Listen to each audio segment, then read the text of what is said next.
Calix. I'm class of 17 and Assistant Director of Alumni Programs and Annual Fund, and I'm pleased to be introducing Khristina Haddad, class of 92, Associate Professor and Department Chair of the Political Science Department at Moravian College.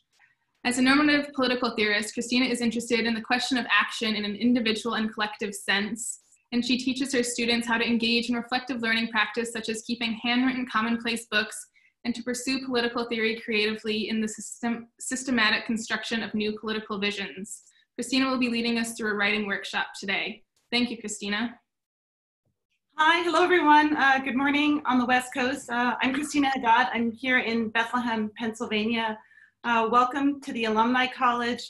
Wherever you may be, I just want to welcome you and greet you here from Bethlehem.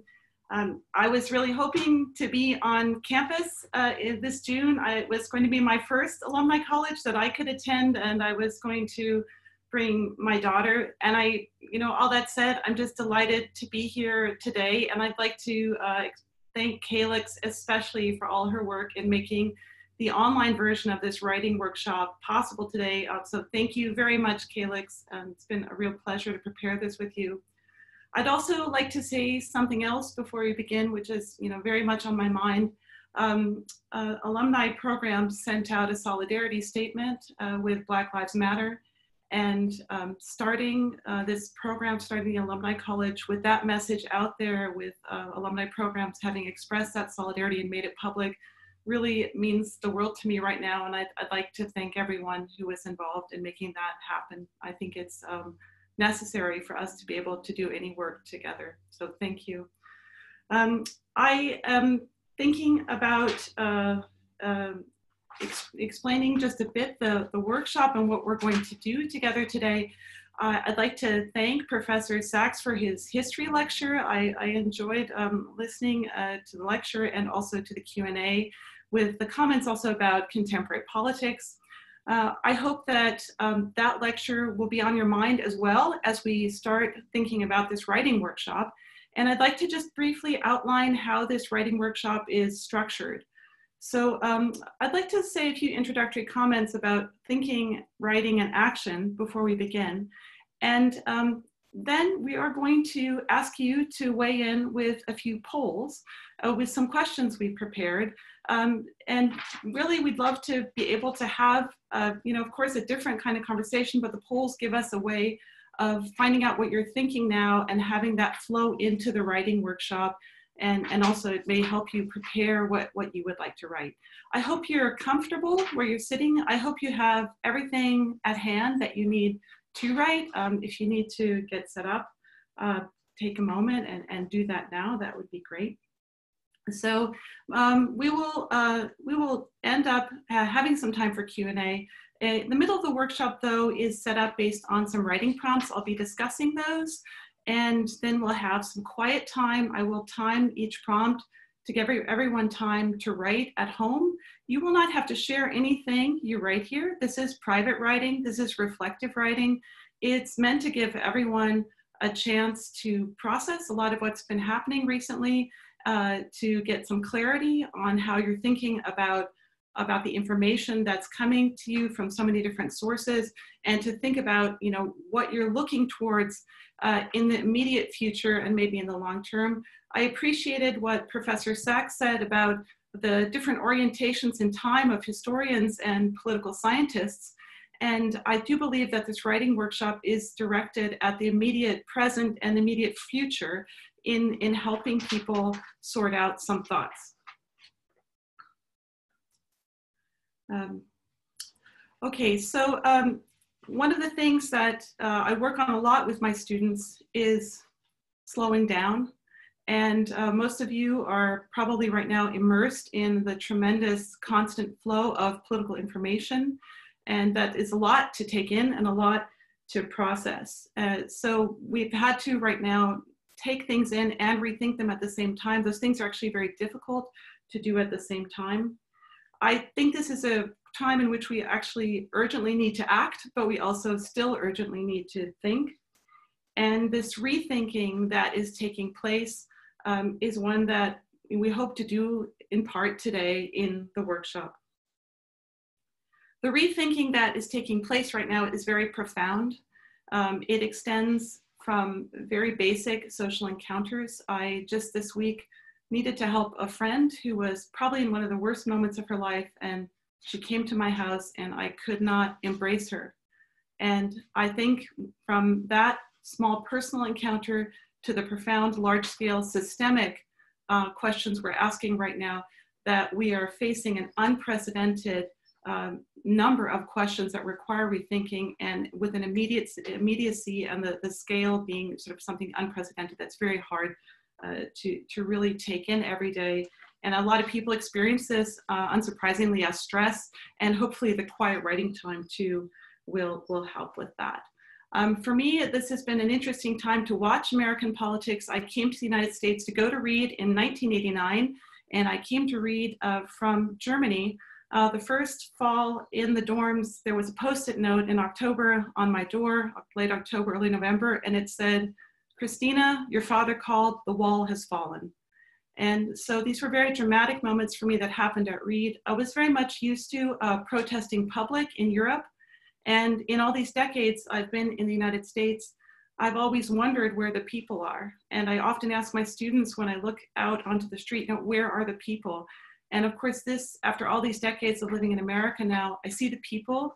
I see the people protesting in the streets.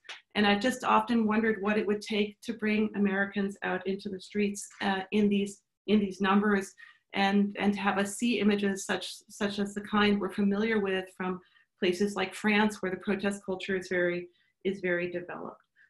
So I have to confess that although I wish for safety for all and caution with the virus, as a political scientist, I'm thrilled to see this level of political action and this public presence and this degree of involvement. I think I've been waiting for this since I arrived at Reed. As we move closer here to our first polls, I'd just like to suggest that one of the things we're doing in this time is re-examining everything that we might consider commonsensical. And suddenly a lot of things have started to move that seemed unmovable. Some of the things that have changed are terrible. Some of them are hopeful. I think overall, as a social scientist, I'm resistant to thinking about this time as the crisis, since we know that there have been many crises in the United States that have been ongoing. Still, we are facing new problems, and the problems are immediate, and they require immediate attention. So, you know, when Professor Sachs was speaking about this orientation to the future, I think political scientists are often thinking about the future, about, you know, better plans, better strategies, about solutions, about better language, better laws. And in many ways, problems that we anticipated or dreaded or feared have arrived, and they've arrived now. So they require this rethinking right now. We're not in an anticipatory mode. We're not preparing. We have to respond now. And educators of all kinds are thinking also about how to do this, in addition to political leaders and activists. So that orientation to a very urgent now and immediate future is very much on my mind. So I see this very much as a time of opportunity for us. I think this might be a good time to check in with you, and rather than offering a lot of information, to find out what's on your mind as you think about political action. And I'd like to ask Calix to launch the first set of polls. Thank you.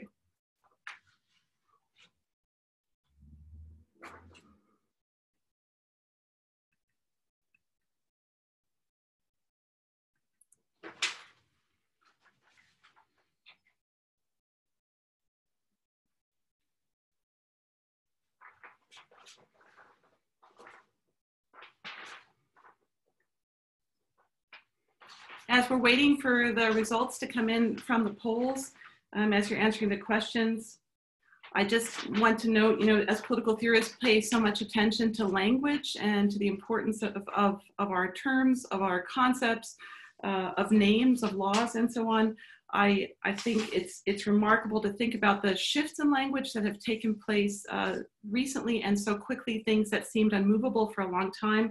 And I'm thinking about political specifics here, such as the renaming of military bases, the renaming of streets, the changing rules about the Confederate flag at NASCAR.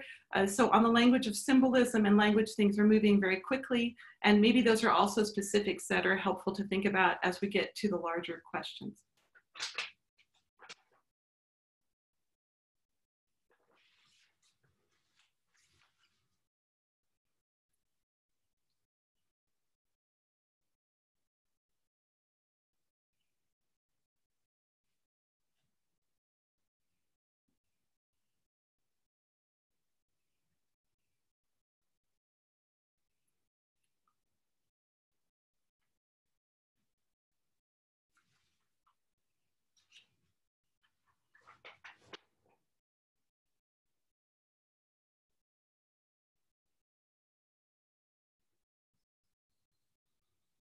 We're just waiting right now for the poll results to come in.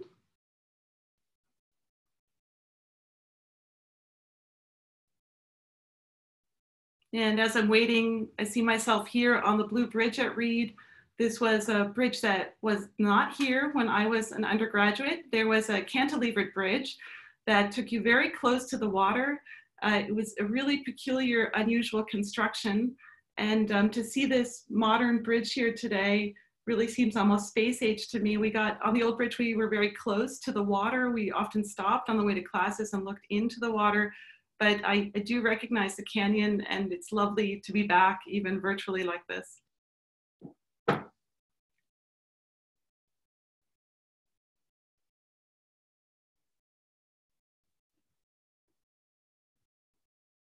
As Calix and I were preparing for this session, we were looking at this photo and we were looking at this little yellow sign over here. At first I thought, why is there a sign there? And now I have to say I'm sort of delighted because this is really the reality of the place, not the fantasy, you know, the specifics, the functional items. And I think we're all confronted with that in this mode of being online, the possibility of representing everything as smooth, as untroubled, as beautiful, as, you know, even. And I actually came to embrace this yellow sign as a sort of remainder of the undesigned, unintended reality that right now sometimes is distant for us when we're online in this format.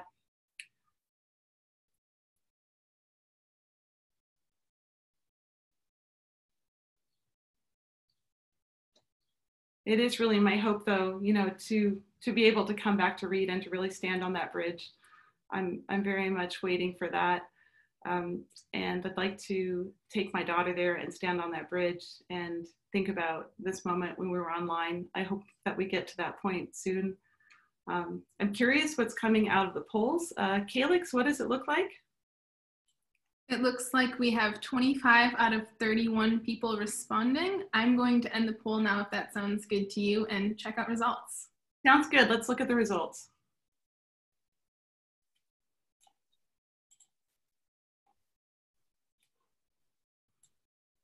Okay. Oh, those are great results. 96% reading about politics is the outstanding result here, but closely followed by voting and a very high number for protesting, 52%. I'd love to be able to compare that to statistics for the United States, but I'm not surprised that among a group of readies that the numbers would look like this on the first question. But yes, so participation across the spectrum and very high levels of voting, that's wonderful. Okay, let's see the next question.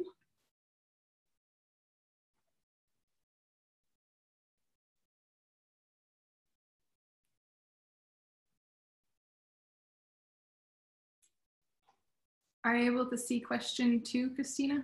Not yet, nope, just waiting.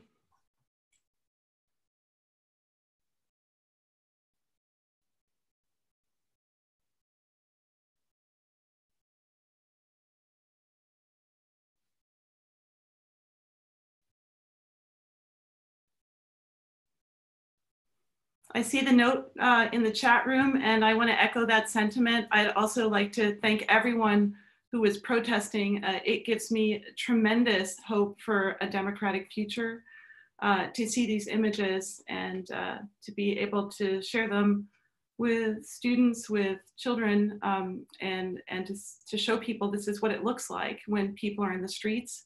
I don't think I would have been a political scientist had I not participated in protests as a teenager in Europe. Those were very important experiences for me politically. So I would just like to also say thank you to everyone who's gone out there and who's protested.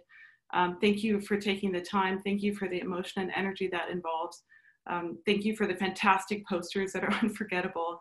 And I think the role modeling of action for everyone right now is so important and so urgent, in addition to being hopeful.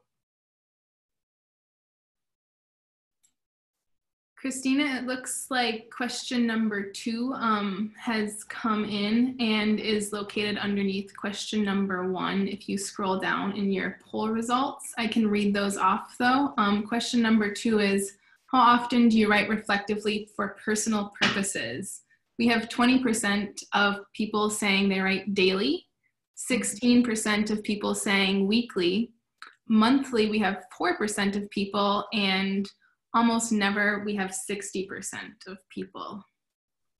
Okay, that's great. I'm glad to see that spread, and glad to offer the structured time today to do that writing. I can say, as someone who writes daily, that I found it more difficult to write right now because there's so much happening, and because I also experience profound exhaustion by the end of the day when I would normally write. So I do think it's a challenge to engage in this kind of writing right now, and we'll try to really protect the time today to do that. Calix, what happened on question number 3? Question number 3, how powerful do you feel as a political actor to affect change? 16% of people said not powerful at all. Our problems are systemic and structural. 8% of people said not very powerful, sidelined by some extent by virtue of identity, location, and time. 72% of people weighed in to say that they feel somewhat able to affect change through voting and participation in civil society. 4% of people said they felt very powerful. 4% of people said they felt powerful, but 0% said that they felt very powerful. Okay. Thank you. Thank you for taking the time to respond with these answers. These give us some good specifics to think about as we move towards the writing prompts. One of the goals of the workshop for me is to just give you time to think about all these concerns and actually take a moment to write down thoughts that will help you go forward after the Alumni College, after this into the next months. Okay, Calix, thank you so much for launching those polls and for reading the results. At this time, I am going to start the slideshow with the writing prompts. We're going to start with just an overview of the 4 writing prompts. They're very general, and I'm going to be discussing them more specifically one by one as we have the writing time. So I'm going to transition briefly now to the writing prompts.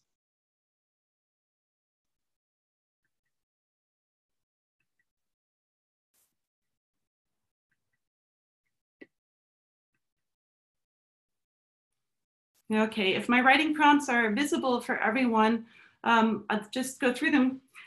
These are very basic writing prompts that we often use in political theory and in the humanities to help students find out from where they're starting as they approach a political text.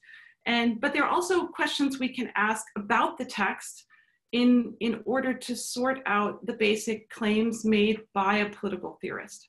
So the first question is, who am I? And that's broad, that's open, but it forces us sort of as thinkers, as readers, as writers to situate ourselves, to identify, and to settle on our vantage point. And we'll talk about that a bit more in the first prompt. Question number 2 moves us beyond the self to the encounter with others. How should I encounter you?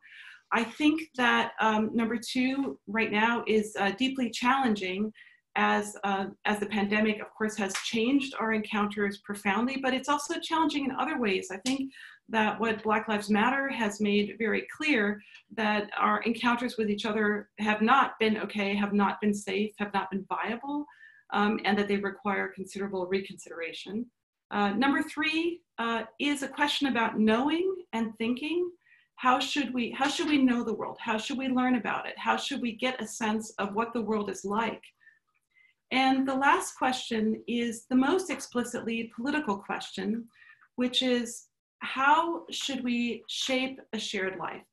So what do we need to do to live together? What kinds of agreements do we need? What kinds of institutions do we need? What kinds of norms? What kinds of culture? You can think about this in a variety of different ways. I'd like to discuss prompt number 1, our first writing exercise, in more detail. So to open up who am I for you a bit, you might reflect on the following. What is your sense of identity? And as I asked that question, I thought that identity right now, it may be that you think about your identity in individual terms, but it's also very possible that you think about your identity in a collective sense. You can think about the question, who am I, in terms of your social location. I think that the overlapping crises that we experience right now have really forced us to think where we are, what our possibilities are, where the limits are, what the constraints are, what the conditions are of our particular locations. And the crises have highlighted the ways in which our locations and conditions differ, sometimes in life-threatening ways. You may want to think about this explicitly from a political point of view and thinking about what your vantage point is on political life. From where do you see political life? How do you see it? What is your perspective on the political matters of our time? And just as I'd asked you in the polls to reflect on the question of powerlessness, who am I could also help you think about your own sense of power or your own sense of powerlessness right now. So those are some suggestions for thinking about this prompt. I'd like to now give you 8 minutes of time. Please feel free, again, to write just whatever you want. None of this is going to be shared or graded. This is just process writing for the sake of your own clarity. So I'm going to start my timer for 8 silent minutes of writing time. Good luck.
We have about 1 minute remaining on our 8 minutes.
Okay, those were the first 8 minutes of writing time.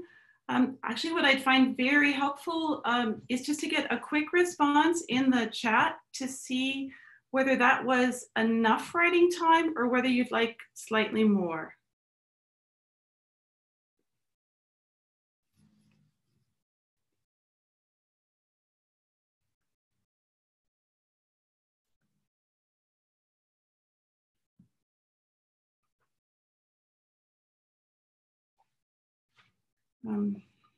Let's see people responding in chat. Calix, I'm having a hard time accessing chat right now. Can you read the chat, please? Gladly. It looks like we have someone saying that was very fun, awesome. A good amount of time, perfect timing, slightly more time would be good, about right. They finished at 7 minutes. Another says that was plenty of time. So I think we're on track with 8 minutes. Sounds great. Okay, Calix, thank you. Thanks everyone for responding in the chat. I'm glad that was about the right time. I hope that first prompt was helpful. I was also writing and I was surprised what I wrote, and so I hope you were surprised too.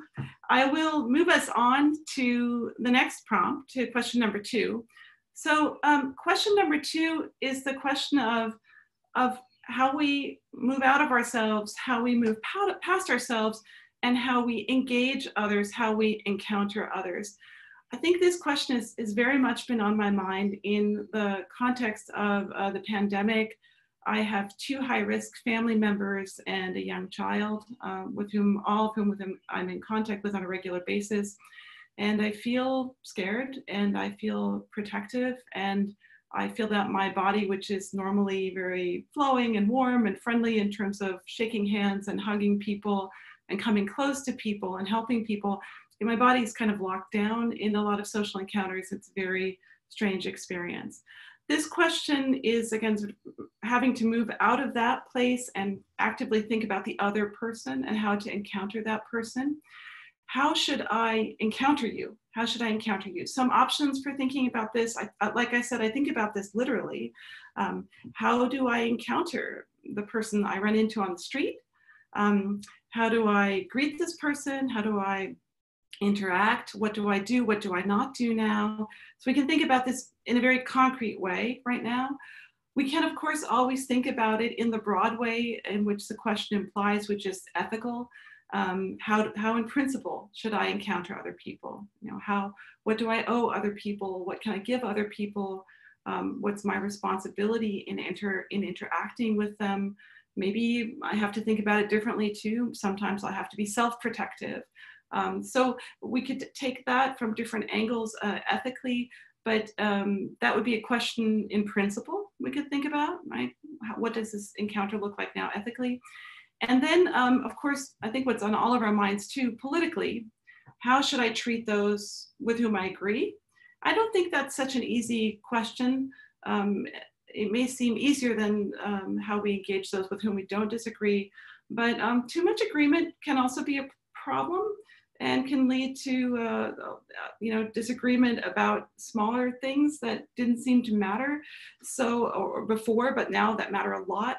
So this question of how do we relate to others in a political context, whether we agree or disagree with them, of course, also in the context of political polarization is very important. Sometimes we don't have the chance to interact with others with whom we disagree right now. Sometimes we have the chance and it's very unpleasant and we don't want to have it. But so we have to think about this question more broadly and take a position on it. So with that said, I'm going to set up my timer for your next 8 quiet minutes of writing on how should I encounter you. Go.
We have about 1 minute and 15 seconds left on this prompt.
Okay, that is the end of the 8 minutes for prompt number 2. I've been writing along with you here, and I had an interesting experience responding to this question, which was that it took me 3/4 of the page to get over myself, and then to think about how I would revise this question. So I actually came up with 2 new questions in response to this one that I think are implied but not stated, but this is a result for me of the writing here. So when I ask, how should I encounter you? The important question that it forces is to ask someone else, who are you? And the other question I think that now occurs to me too is to say, who are you and what do you need or what do you want? So I think it's in my own writing experience here, I was still leaning pretty heavily on the I, on my ideas about what is right or what is necessary or what would be nice or what would be kind. And at some point the realization set in that I hadn't moved really into question 2 to think about the other person. So one outcome of writing can certainly just be that we revise the questions. So I would revise my question here. We will, unless there are any big issues that have come up in the Q&A, Calix, anything I should know about? It doesn't look like that. Okay, great. Then we will move on to number 3. Number 3 is a knowledge question. In political theory and philosophy, we would maybe call this an epistemological question as well. So, you know, often we ask students to have a very intentional approach to what constitutes knowing something in the social sciences or in philosophy. And so it's not obvious for us often in the different disciplines what can count as something that is known. Often it's more obvious to us what we would like to discount or dismiss. And that certainly has been a greater challenge in recent years when students are exposed to so many sources online, and we have to talk about that quite a bit. So this question, how should we know the world, is again a normative question. The normative aspect is always contained in that word should, and it doesn't here necessarily require a single answer or force a single answer, but it does sort of prompt us to answer and to make a claim why we are doing what we are doing, the way we're doing. In this case, what we're doing is knowing. And I think we all know that we are challenged to know, given the profusion of sources of information right now, and that this can be very stressful. So here are some ways to think about this prompt. One of the things we struggle with when we think about the question, how should we know, is the loss of agreement about what is true or what is the reality that we share in the era of fake news and the claims about fake news. And the other question related to that is the simple multiplication of sources of information. So when I was growing up, information about politics came from a fairly limited number of sources. And now, of course, I see myself confronted with an infinite, international, widely spread set of sources, to the point at which that sometimes I'm more looking at titles than reading the actual articles. So there's this incredible proliferation. So now one of our challenges is sorting out the overabundance of information.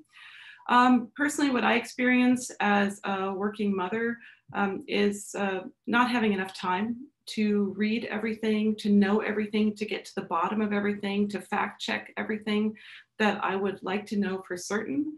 And so one way of opening up this prompt is to think about the problem we have because we have limited time for learning. Sometimes we even have time, but it's not good mental time. We're not clear in our minds. We're distracted, we're tired, we're anxious. We don't have the energy to think anymore. So it's not just a matter objectively of time in a quantitative sense, but also the quality of time when our minds are really open for learning. When I thought about this prompt, I thought also about just the profound challenges of understanding the political world and understanding it in a moment of upheaval, of extreme need, of unprecedented levels of unemployment, just the profound challenge of facing the difficulties of this world right now. So often we think about knowing as something that is accessible, but sometimes it's actually not easy to face what is going on. And I think the political world right now sometimes is not easy to face. And I know a lot of people who say, I turned off the news, or I didn't want to see that, or I couldn't bear it anymore. For me, that's a challenge as a political scientist. I hit a limit there too. Finally, something I think that's very much on the minds of many Americans is the question of polarization, or if it's not on their minds, then it's in their experience.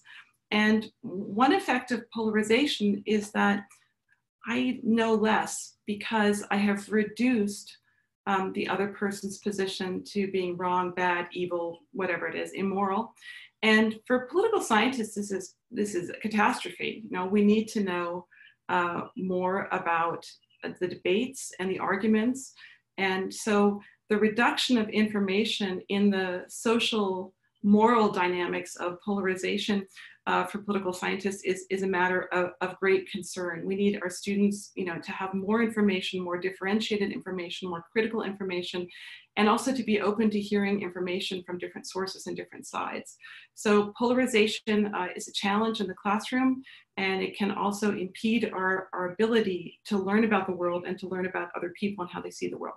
So this is our prompt for right now, and I'm going to set my timer for 8 minutes, and I hope these are helpful explanations. Here we go. How should we know the world? 8 minutes.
Hello, everyone. That was the end for the knowing prompt.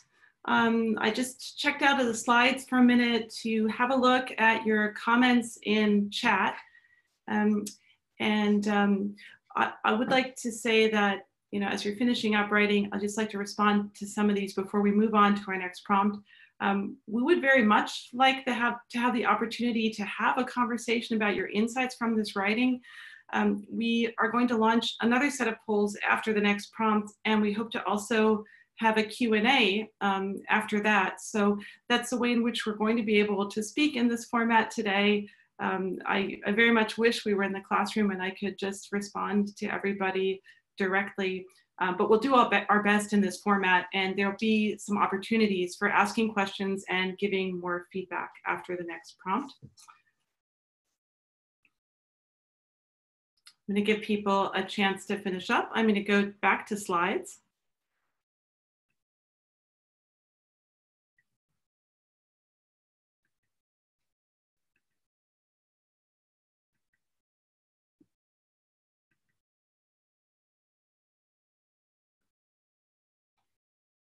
Okay, so we've arrived now at our final writing prompt, and this prompt is the most explicitly political of the 4 prompts. Shared world in political theory is code for public world, political world. And here we really are thinking in the word we about collective action. And rather than what we were asking in the first question, we're asking about the self, the who am I? You could ask all these questions based on I or we, and it does shift the meaning considerably.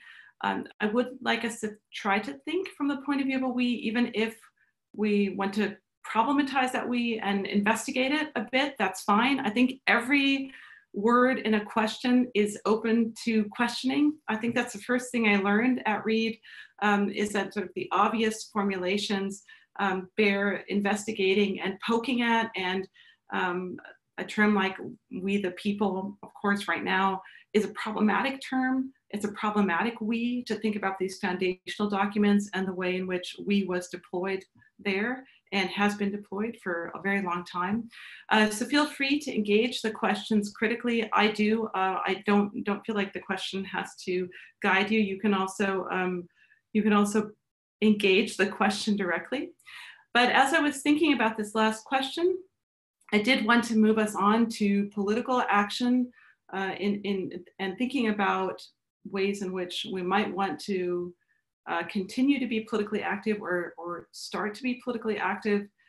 So there are different ways of asking this, of course, and the details here on the slide are really just to help you get started again. You can think about what kinds of policies and structures are desirable. I could ask this question differently. I could simply say, what kind of political world, what kind of world of political laws and political institutions would you like to live in? And that may sound like a utopian question. That's okay for us right now. If you don't know what you want in political action, it's harder to aim for what is possible. So I invite you to engage that question of your political desire very, very freely and openly, and maybe here also try to drop that internal censor and maybe the amount of shock, exhaustion, and injury that we experience now.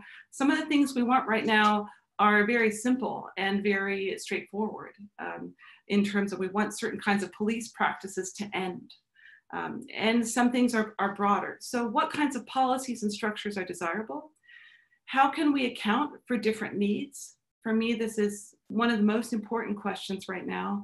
It's very clear to me in my community that there's no generalizing across needs, that needs are particular, they're situated, they're many, they're sometimes not very well understood, they're sometimes hard to express, sometimes they remain unrecognized, and sometimes they are so urgent and so immediate. But we have to address this. Where politics involves generalizations, I think thinking about needs allows us to break down those generalizations and think about specific people, specific groups, and specific needs. What, if any, consensus do we have regarding public goods? One of the big challenges of moving from Europe to the United States for me is this question. Having grown up in a world with rich and extensive public goods, it's been a bit of a surprise to live in the United States and to see the lack of agreement about what we need collectively, what a society needs in order to function. And I feel a sense of loss around public goods, and I think we need public goods right now, especially perhaps more than ever. My situation has been a very privileged one. I've been safe, I've been healthy. I still found myself recently having a meal in the park on the ground because my house wasn't safe or wasn't possible as a place to eat on account of the coronavirus situation. And my friend's house wasn't safe for other reasons. And I found myself deeply grateful for that park and that we were sitting there. And oddly, we both couldn't go to our houses. So what structures and foundations require change? This is, of course, this big systemic question that we're confronting with regard to not only racism, but also poverty in the United States. And the fact that small laws and individual intentions really are very limited in their impact, where a system is in place that creates shortcomings, disadvantages, and sufferings for people. So engage the question how we should shape a shared world however you like, in whatever way speaks the most to you. I will go ahead and say, let's start the 8 minutes now.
Please take about 1 more minute for this writing session.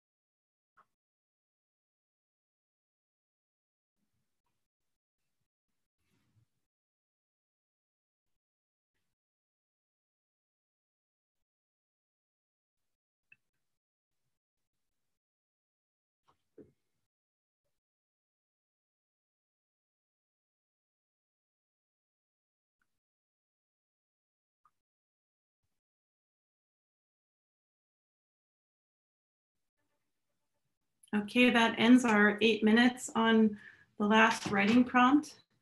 I hope you're wrapping up. We're going to slowly come back to our conversation.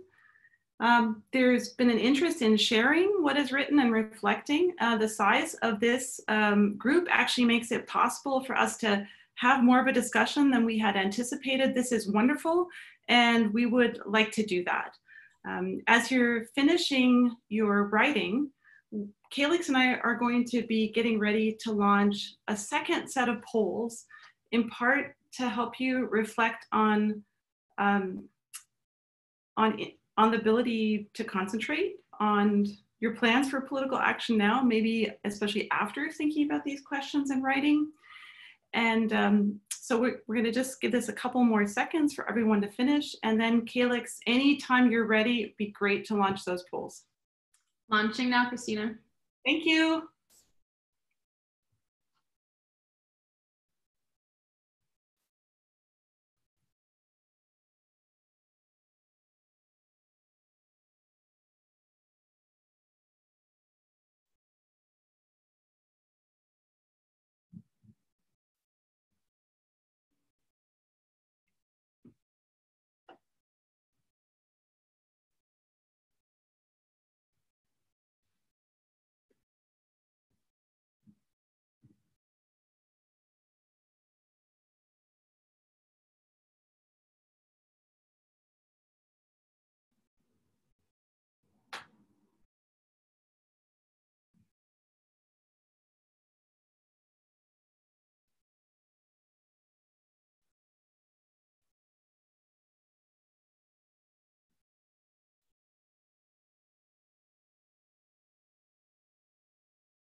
Thanks to everyone who's been writing in the chat. I'm just catching up with that now that we're out of the writing exercises. We may be able to do a poll on the representation of different generations in this group. I'm not sure, is that possible, Calix? Do you think we can pull that off spur of the moment? Yeah, once poll 2 ends and we share the results from that, I'll launch that final poll. Okay, great, thank you. That was one of the questions that came up in the chat.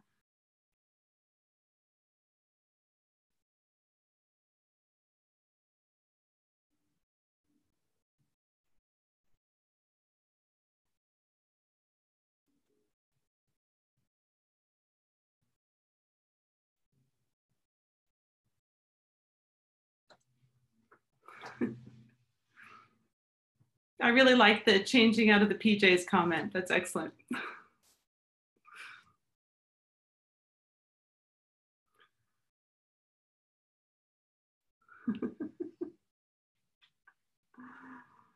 Oh.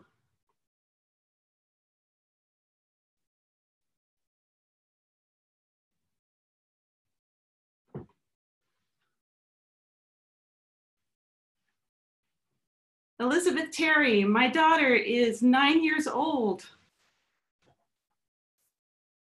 And I really wish I could have brought her to the Alumni College to be there in person. It was one of my big goals for this summer, was to introduce my daughter to read and to take her to the campus and to walk through the canyon and to be in the tower.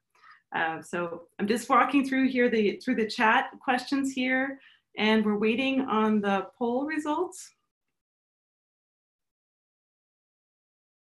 It looks like we have 24 out of 32 people voting. Would you like me to end the poll now, Khristina, and look at results? Yes, that's good. And we can move on to conversation. That's great.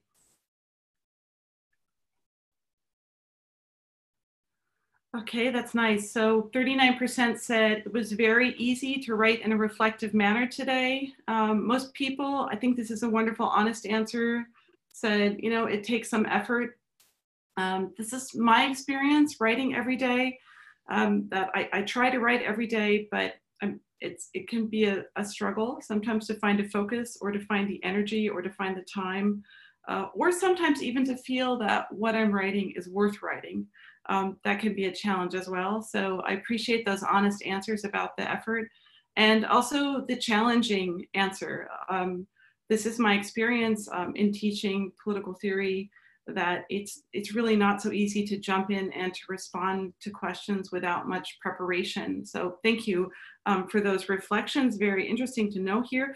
Let's see, in the second question, is it harder to write reflectively or at length now than it was for you in college? It's easier to write now. That's fantastic. Actually, I hadn't expected that one. I didn't know what I expected, but I have to admit, I'm surprised. That's great. That's really interesting. So it was a lot easier to write in college. No, about the same, but easier to write now. Okay, great. What would help you write? Protected time to write, community structure. I understand that one. Sometimes I think that I should offer just a classroom at the college. This was before the pandemic. I should just offer a classroom and say, I'll sit here and we'll just have quiet writing time because my students struggle with distraction quite a bit. Media hygiene, not so much. Seems like everyone has that under control. That's great. More time to read and have conversations with others and to have intellectual community. Okay, so those were the top two, the protected time and intellectual community. And I'm really so grateful again to the Alumni College to offering us some protected time to think together and also to have community. The next question, how do you want to be politically involved now? And this one was as many as you like.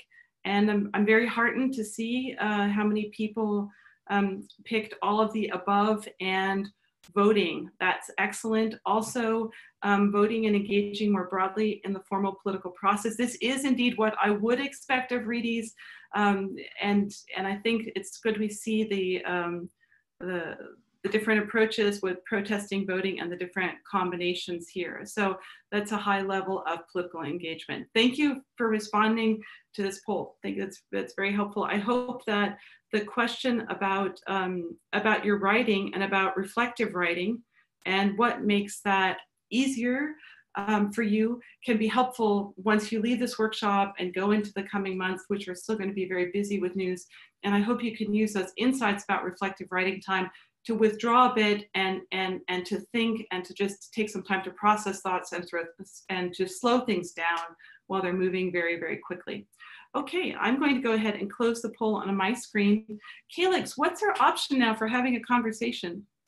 Would you like me to drop the final poll about ages first? Yes, I'd love to see that. Thank you. All right, I'm going to launch that now. And then when we get to Q&A, I will just ask that attendees raise their hands and I will lower your hand and then unmute you and let you ask your question to Khristina and then mute you as Khristina answers.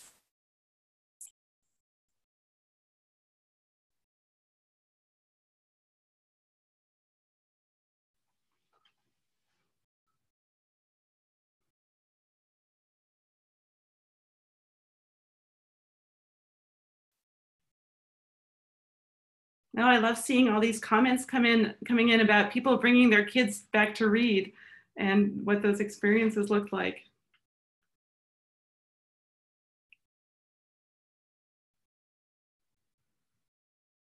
That's very good. It looks like we have 80% of people responding to our last poll question. I'm going to end that poll now and share results. Okay, thank you.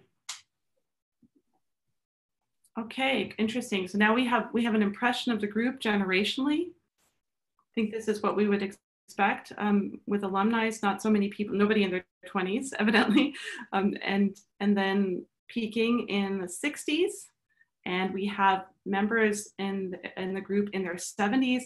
And I would just like to say a giant hello to Inika Steele, who I believe is in the group.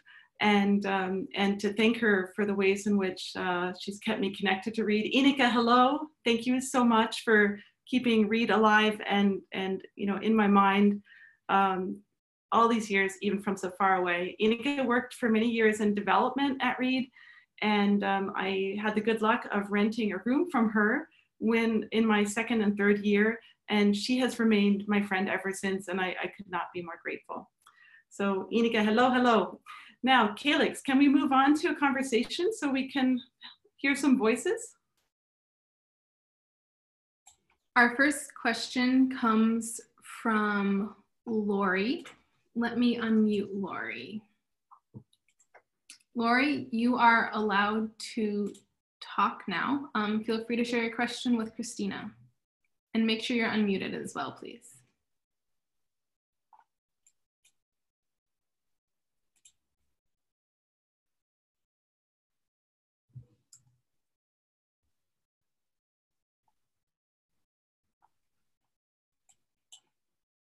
Hi, Lori.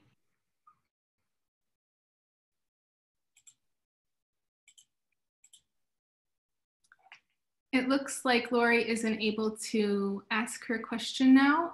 If anyone else has a question, please use the raise your hand feature and I will unmute you.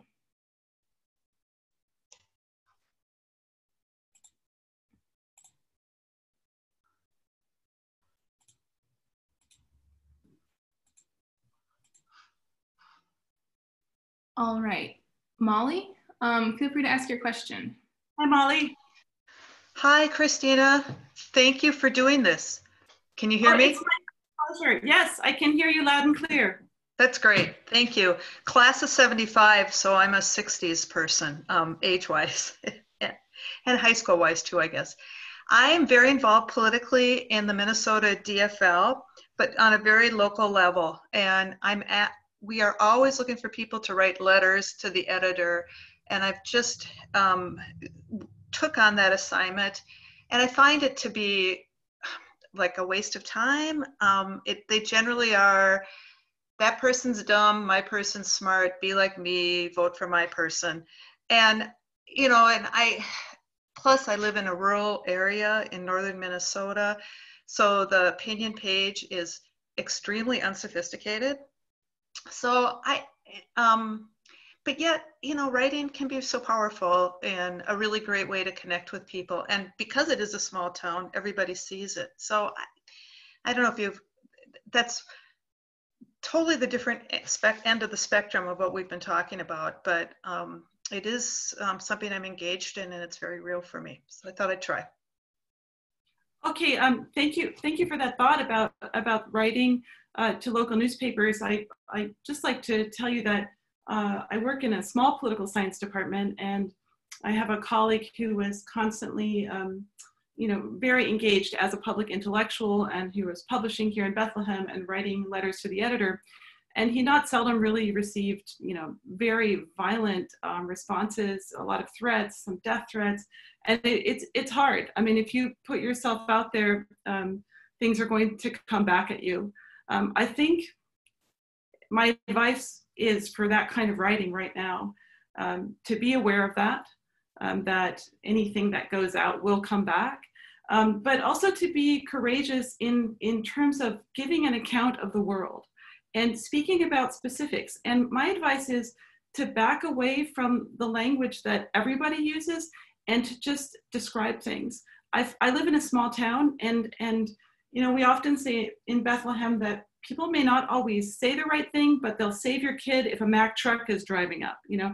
And so the descriptive, you know, experiential aspect may be our meeting ground, you know, and I have some hope in opening up writing language to be descriptive of experiences that are recognizable to others. And I find that, you know, I do find when people speak face to face, of course, it tends to be, not always, but it can be easier to find that shared ground. But describing specifics in non-ideological terms and in terms that can't quickly be processed one way or the other and sorted in terms of polarization, that would probably be my advice for that kind of writing, because that's what I meant by the information destroying effects of polarization. So the question is, can we get more descriptive in a way that it becomes more possible for more people to relate to the description of the world that we're offering in that kind of writing? Molly, I hope that's helpful to you, and I wish you good luck with your writing at home and your political writing. We have a raised hand from Elizabeth. Elizabeth, I'm allowing you to talk. Feel free to ask your question now. Oops, I have to unmute. Can you hear me? Yes. You can. Okay, so I don't know if this is appropriate, but I feel like something that I just wrote in this group, thank you so much for doing this, it kind of applies to this. So if, I hope it's not too long, but I thought I'd just read it. Does that make sense? Sure, go ahead. We have a little bit of time left, so I'd say focus on the part that means the most to you. So I forced myself to look at the Facebook page of someone whom I know is a good person and yet has opposite political views from mine, based in large part because his news sources are several that I believe spread misinformation and he believes spread truth. We have a kind of fun back and forth when he or someone else on his page both post liberal bashing memes, and I raise my hand and say, did you mean me? Because I check off all of the boxes that you are putting down. People ask me why I bother interacting with him, why bang my head against the wall of misinformation in my mind that underlies his understanding of the world. I want him to know that he can't demonize all who think as I do, because he needs to look me in the virtual eye and say it to me. I'm a white liberal Democrat, but all of his sources equate my views with stupidity, blindness, and other negative attributes. Even when we share facts, in quotes, government statistics, his interpretation is vastly different from mine. He looks at absolute numbers rather than proportions when looking at prison populations, or focuses on the one sentence in a paper that supports his argument as if he does not recognize that it is a straw man sentence. And to call him out feels as if I would be shaming him for not recognizing his own lack of critical thinking. Elizabeth, thank you so much for sharing what you wrote. And I very much wanted to make it easy for people to write by not putting anyone on the spot to share something, but I appreciate that you felt comfortable to share it. Would you like me to respond to this question of how to interact, or what's on your mind here? Because I think a lot of people can recognize the situation you describe. I think it's a really great way of capturing the political moment and the difficulties of communicating. Khristina, we have just a few more minutes. So Elizabeth, I just want to thank you again for being willing to share what you wrote. And our time is short here, but I would love to continue this conversation via Zoom, via email, or via phone. So we have more time after this as well. Thank you again. Can we take a question from Johanna Meyer-Mitchell? Absolutely. All right. You have the floor, Joanna. Okay. Hello? Your answer to Molly may have really answered my question, but I wanted to raise it specifically that when I talk about democratic socialism, or the fact that the society as a whole has allowed the capitalists to do what they have done, not putting down capitalism, I have several friends who are socialism equals communism. We can't say that there's anything positive there at all. And I run into, how do I deal with that? And I think your answer to Molly deals with it, really. Let's talk about the facts of the thing rather than giving the names to them. But what do you have any comments on that? I don't have any easy solutions to this at all. I think this is deeply difficult. I've been teaching in a polarized classroom since summer of 2016, and it's been stressful. I actually have felt a sense of relief of the online transition and coming home and feeling safe. I think I mentioned this to Calix as we've been preparing. I've had to be at home to loosen up and say what I think again, because I also in my classroom have been walking on eggshells. So I don't think there's an easy answer here. I think resisting ideological language and codes is really important when people are heated, and finding that very sort of real common ground. In my life right now, that common ground is the elementary school. And I find myself interacting with parents there who have very different political opinions than I do. But we found some area that we agree on and that we can work on. And that's where, I think the real listening and describing and getting beyond the heated ideological stuff happens. So if your writing can help you say more descriptively and in a more detailed way, in a way that can't easily be sorted this way or that, for me, that's where the hope lies. But at the same time, I don't always feel hopeful. It's a very, very difficult situation. I don't want to be Pollyannish about it at all. I'd like to keep thinking, reading, talking, writing, but I have great empathy for the emotional stress of these kinds of exchanges right now.